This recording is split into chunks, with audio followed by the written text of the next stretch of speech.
स्वागत है आप सभी का अपना उत्तराखंड में। मैं हूं नीलू। करते हैं खबरों की शुरुआत। तो त्रिवेंद्र सरकार आज शाम 4 बजे अपना बजट पेश करेगी और इस कार्यक्रम का ये उनका कार्यकाल का ये उनका आखिरी बजट होगा, जिसमें कई बड़े ऐलान हो सकते हैं। बजट करीब 57,000 करोड़ का होगा। आज सदन में आर्थिक सर्वेक्षण भी पेश किया गया, जिसमें सकल घरेलू उत्पाद में 4.30% की वृद्धि बताई गई, जबकि विकास दर में कमी आई है, जबकि प्रति व्यक्ति आय में भी वृद्धि दर्ज की गई है। साथ ही पिछले साल की तुलना में जीएसटी कलेक्शन में भी 6% की वृद्धि दर्ज की गई है। आज सर्वांगीण विकास उत्तराखंड का हो, चाहे वो हमारी बहनें हो, महिलाएं हो, नौजवान हो, किसान हो, चाहे हमारे व्यापारी हो, चाहे इंफ्रास्ट्रक्चर हो, सबके लिए ये बजट एक सुदौरा है जो कि पूर्णतः हमारे किसानों को, हमारी महिलाओं को और हमारे जो बिल्कुल न्यूनतम आय वर्ग के लोग हैं उनके लिए कहीं ना कहीं राहत पहुंचाने वाला ये बजट होगा। कोई उम्मीद नहीं है। 9-10 महीने से रोडवेज के कर्मचारियों को तनख्वाह नहीं मिला, सरकारी कर्मचारियों को भी इतना ही तनख्वाह मिली है। कोविड के समय में केवल मार्च तक वेतन मिलना था, अप्रैल मई जून का वेतन अब भी उनका अधूरा है, जो नहीं मिला। धनराशि जो अब तक नहीं दे रहे हैं। आपने देखा उपनल के कर्मचारी धरने पर बैठे हुए हैं। और गैरसैंण विधानसभा में आज सरकार अपने कार्यकाल का आखिरी बजट पेश करेगी और उसमें सीएम त्रिवेंद्र कई सौगात दे सकते हैं। अब जनता को बजट से क्या आस है, देखिए इस रिपोर्ट में।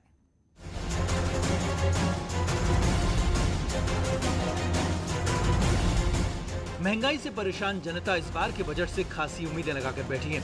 करीब 57,000 करोड़ की होने वाले इस बजट में छोटे कारोबारी अपने हित सुरक्षित चाहते हैं, तो महिलाएं चाहती हैं कि किचन का बिगड़ा हाल कुछ तो ठीक हो। थोड़ी महंगाई ठीक ठाक हो जाए, बस वही, और बाकी क्या। छोटे कारोबारियों को क्या परेशानी है? वही परेशानी हो रही है महंगाई की ना। और जैसे घी तेल वगैरह थोड़ी सस्ता हो जाएगा तो हमारा तो वही काम है। गैस है, गैस का ही काम है। कॉमर्शियल गैस बहुत महंगी है। इस बजट में यही है, पहली बात तो ये है कि कोरोना की वजह से सबके आजकल कामकाज की सत्यानाश हो रखी है। किसी के घर में कुछ काम नहीं है, जो घर में इकट्ठा किया था वो भी सारा खत्म हो चुका है। इस हिसाब से बजट ऐसा आना चाहिए कि सारे लोग एडजस्ट कर पाए। इस बार के बजट में रोजगार, नए क्षेत्र में नए काम की उम्मीद है, तो साथ ही नई योजनाओं की भी उम्मीद की जा रही है। जैसे महंगाई बढ़ती जा रही है, उससे आम आदमी का जीवन तो बहुत मुश्किल हो गया है। गैस आप देखो, 1 महीने के अंदर अंदर 4 बार उन्होंने दाम बढ़ा दिए। उससे तो आदमी का जीना बड़ा मुश्किल हो गया। महंगाई थोड़ी कम ही होनी चाहिए। कम से कम स्टेट को तो अपने जो सिटीजन्स का ध्यान रखना चाहिए। पेट्रोल बढ़ रहा है, आए दिन आप देखो हर दूसरे चौथे दिन पेट्रोल की कीमत बढ़ जाती है। चुनावी साल में बजट भी चुनावी होगा, ये तय है, लेकिन अब किस वर्ग को कितनी सौगात मिलेगी ये तो गुरुवार को विधानसभा से ही साफ होगा। देहरादून से न्यूज़ 18 के लिए भारती सकलानी की रिपोर्ट। और विधानसभा के बजट सत्र की आज से कार्यवाही शुरू हो रही है। कार्यवाही शुरू होने से पहले आज विपक्ष महंगाई का विरोध करते हुए सिलेंडर लेकर सदन पहुंचे और विधानसभा के बाहर धरना दिया। वहीं ग्रीष्मकालीन राजधानी गैरसैंण के 1 साल पूरा होने पर स्पीकर ने सदन को बधाई दी। प्रश्नकाल में जैविक खेती पर चर्चा के दौरान कृषि मंत्री ने बताया कि राज्य में 4,34,638 मैट्रिक टन जैविक उत्पाद हुआ है। प्रीतम पवार के सवाल पर शिक्षा मंत्री ने कहा कि कोरोना काल में स्कूल ना आ पाने के कारण कक्षा 1 से 5 तक के छात्रों को ग्रेडिंग देते हुए पास कर दिया गया है। और इसी पर बातचीत करने के लिए, चूंकि आज बजट भी आने वाला है और आर्थिक सर्वेक्षण पेश कर दिया गया, सुनील नवप्रभात हमारे साथ जुड़े हुए हैं। सुनील, सबसे पहले तो ये बताइए, क्योंकि आज बजट आने वाला है उत्तराखंड का, तो इसको लेकर किस तरह की उम्मीदें, और दूसरा आर्थिक सर्वेक्षण का जो आंकड़ा सरकार ने आज पेश किया वो कहीं ना कहीं थोड़ी सी राहत देने वाला है।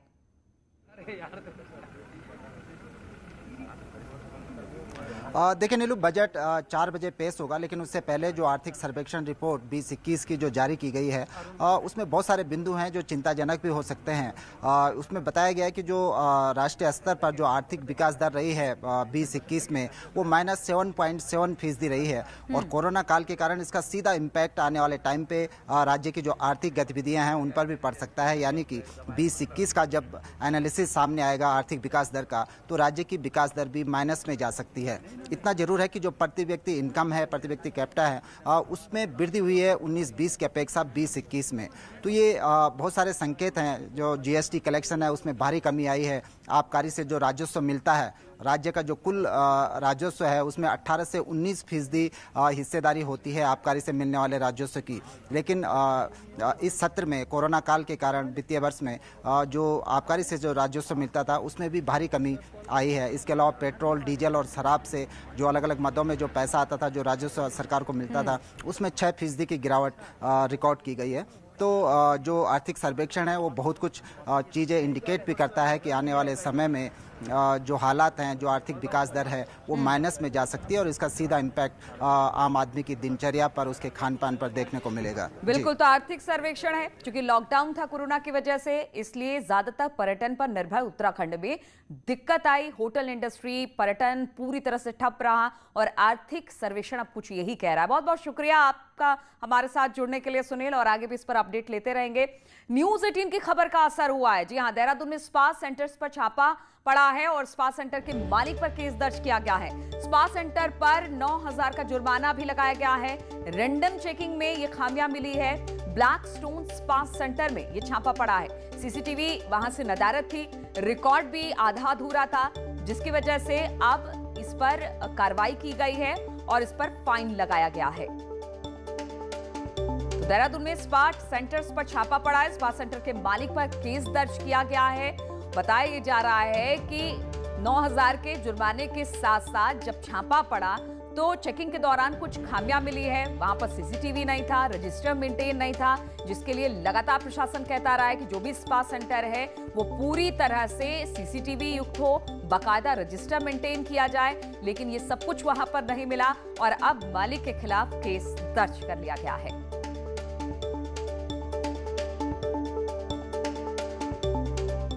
और हल्द्वानी में 3 बदमाशों ने एक मार्बल के शोरूम में घुसकर हथियारों के दम पर लूटपाट की है।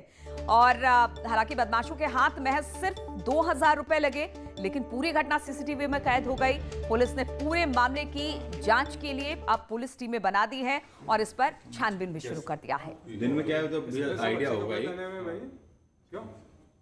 हमारे लिए ये भी बहुत बड़ी घटना है। तो हम पुलिस की इसमें 4 टीमें काम कर रही हैं। हम वैज्ञानिक रीति से भी और जो हमारी पुलिस की पुरानी परंपरागत रीति है उससे हम लोग इस घटना के खुलासे में लगे हुए हैं। जल्द इसका खुलासा किया जाएगा। और हरिद्वार में आज जूना और अग्नि अखाड़े की पेशवाई निकाली जाएगी और इसके पहले दोनों अखाड़े जो हैं वो छावनी में धर्म ध्वजा स्थापित कर दिए गए थे, जिसमें जूना अखाड़े के तमाम साधु संत महंत इसमें शामिल रहे। अखाड़े के शंकराचार्य नरेंद्रानंद सरस्वती ने कहा कि धर्म ध्वजा अखाड़े की आन बान शान है और इसकी स्थापना के साथ ही अखाड़े के कुंभ मेले की शुरुआत हो जाती है और यहीं से कुंभ की सभी गतिविधियां संचालित की जाती है। ये साला पिस्टल दिखाया है। 2 पे तो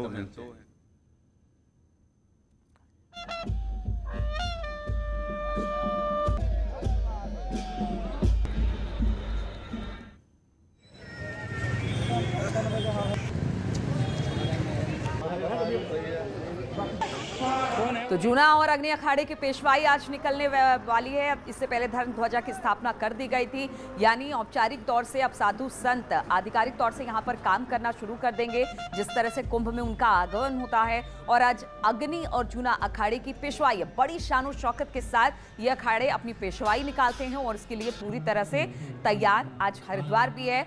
एक रूट तय किया गया है और उसी रूट पर अग्नि और जूना अखाड़े की संयुक्त रूप से पेशवाई होनी है और इसको प्रशासन इसको लेकर तैयारी भी उन्होंने पूरी कर ली है, क्योंकि ये पेशवाई इसमें साधु संत शरीक होते हैं, भारी तादाद में शरीक होते हैं। इसलिए अग्नि अखाड़े की जब पेशवाई निकलेगी और जूना अखाड़े की पेशवाई निकलेगी तो उसके लिए प्रशासन भी पूरी तरह से मुस्तैद दिखाई दे रहा है। उससे पहले हम आपको बता दें कि ये धर्म ध्वजा स्थापना के वक्त की तस्वीरें हम आपको दिखा रहे हैं, क्योंकि धर्म ध्वजा के साथ ही जो एक आधिकारिक तौर से साधु संतों का कुंभ में आना शुरू हो जाता है। और पुलकित इस पर और अधिक जानकारी के साथ जुड़े हैं। पुलकित, आज जूना और अग्नि अखाड़े की पेशवाई निकलनी है, किस तरह से प्रशासन इसको लेकर तैयारी कर रहा है और कितने बजे ये पेशवाई निकलनी शुरू होगी और रूट क्या तय किया गया है? देखिए, जूना और अग्नि अखाड़े की पेशवाई निकलनी है। सन्यासियों का सबसे बड़ा अखाड़ा जूना अखाड़ा कहा जा सकता है। और इसमें एक बड़ी बात यह है कि क्योंकि जूना अखाड़े के साथ अग्नि अखाड़ा और उसके अलावा किन्नर अखाड़ा भी आज इस पेशवाई में शामिल होने वाला है, तो बड़ी भारी संख्या में यहाँ से साधु संत जो हैं आज इस पेशवाई में शामिल रहेंगे और यहाँ से वो 3 बजे रवाना होंगे। अभी तक का जो समय बताया जा रहा है पेशवाई की रवानगी का, वो 3 बजे का समय बताया जा रहा है। रोड की यदि बात करें तो ज्वालापुर के पांडवाला में जो गुगाल मंदिर है, वहां से ये पेशवाई रवाना होनी है और वहां से ज्वालापुर के विभिन्न क्षेत्रों से होते हुए, मध्य रोड से होते हुए, उसके अलावा देवपुरा चौक से होते हुए जो जूना अखाड़े का जो मेन मुख्यालय है महादेवी मंदिर, वहां पर ये पेशवाई को पहुंचना है और लगभग 7-8 रोज पेशवाई आज वहां पर शहर के कई स्थानों पर भ्रमण करते हुए वहां पर पहुंचेगी। काफी यहाँ पर जो इस वक्त हम यहाँ गुगाल मंदिर में मौजूद है और आम जो स्थानीय है, आम लोग हैं, उनका यहाँ पर भारी जमावड़ा लगा हुआ है और लोग तरह तरह के नजारे यहाँ पर पहुंच रहे हैं। बिल्कुल, वो शानो शौकत और जब पेशवाई निकलती है तो उसका जो अद्भुत नजारा होता है उसे देखने के लिए वहां पर लोग बाग भी अब जुटने शुरू हो गए। बहुत बहुत शुक्रिया आपका पुलकित हमारे साथ जुड़ने के लिए। और राष्ट्रीय सुरक्षा दिवस के मौके पर सीएम त्रिवेंद्र ने जवानों को नमन किया है। उन्होंने ट्वीट कर कहा कि देश की सीमाओं की रक्षा के लिए तैनात सैनिकों और सीमाओं के भीतर सुरक्षा में जुटे पुलिसकर्मी, कमांडो, अर्धसैनिक बल और राष्ट्रीय सुरक्षा में सेवारत सभी सुरक्षा बलों को राष्ट्रीय सुरक्षा दिवस पर कोटि कोटि नमन। देश की सुरक्षा को अक्षुण्ण बनाए रखने वाले इन जाबाज जवानों पर हमें गर्व है।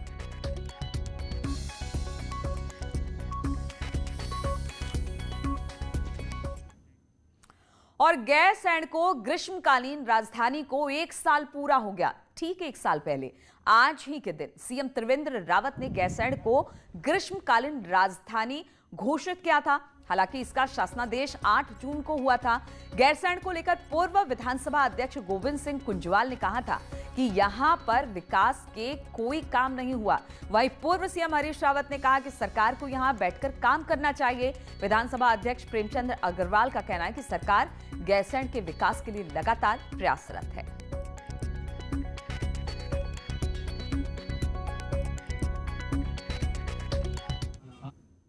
जानते हैं कि हमारी गैरसैंण विकास परिषद भी काम कर रही है। माननीय मुख्यमंत्री जी भी चिंतित हैं। पेयजल की व्यवस्था हो, अन्य इंफ्रास्ट्रक्चर की बात हो, वो सब काम अब आपको दिखाई देंगे।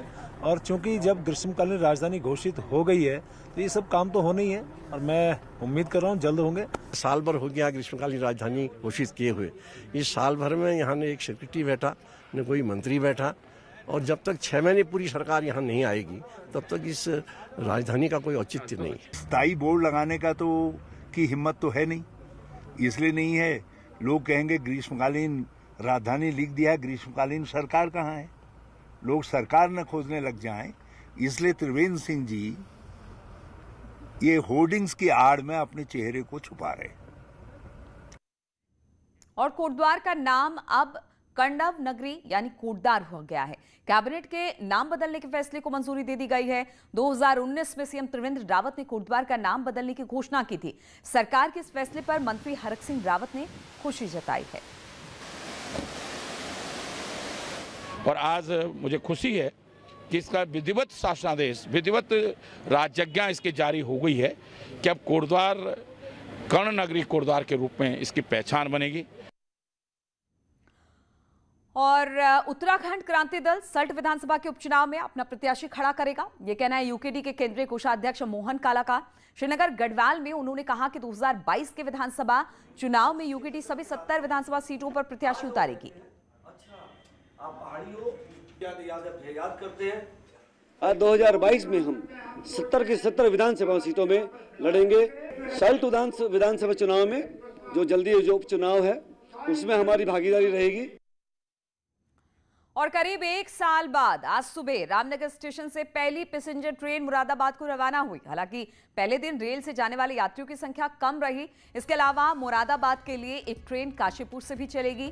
ये ट्रेन शाम 5:45 बजे काशीपुर से रवाना होगी और शाम 7:30 बजे मुरादाबाद पहुंचेगी। 1 साल बाद रामनगर से मुरादाबाद के लिए रवाना हुई पैसेंजर ट्रेन यात्रियों ने राहत की अब सांस ली है। मुझे तो बहुत खुशी हो रही है जाने की, क्योंकि मुझे तो बस में उल्टियाँ होती हैं, इस वजह से तो मैं काफ़ी टाइम बाद जा रही हूँ। लेकिन 1 साल बाद चला बहुत अच्छा है, किराए की भी कोई दिक्कत नहीं है, समय से पहुँच जाएंगे। अभी रामनगर से केवल पहली गाड़ी चली है जो 7:25 पे यहाँ से रामनगर से चलेगी मुरादाबाद के लिए, जो पहुँचेगी 9:30 पे। ये गाड़ी जो मतलब सुबह आती है 4:30 पे चलेगी मुरादाबाद से और 6:45 इसका आने का समय है। एक गाड़ी मुरादाबाद से काशीपुर के लिए भी चली है दोपहर में 1:40 पे, यानी 13:40 पे टाइम, और काशीपुर आएगी 15:15 पे।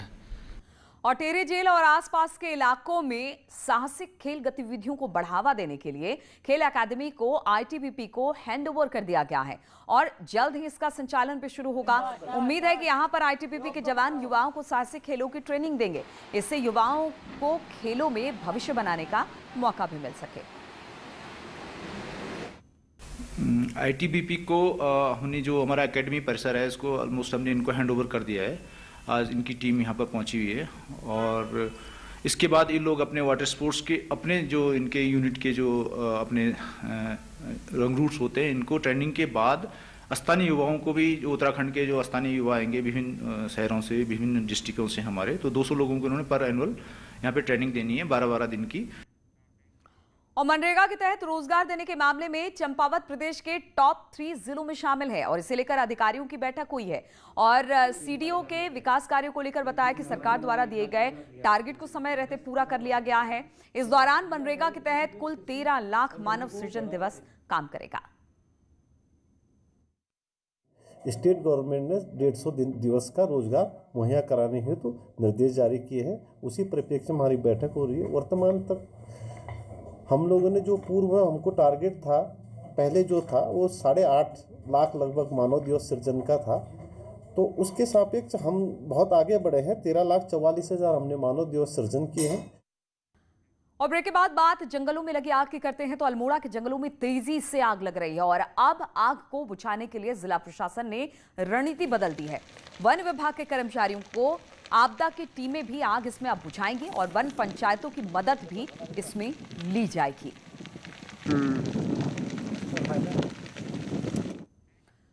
और ऋषिकेश के ग्रामीण इलाकों में जंगली जानवर किसानों के लिए आफत बन चुके हैं। जंगली जानवर किसानों को की फसल जो है वो चौपट कर रहे हैं।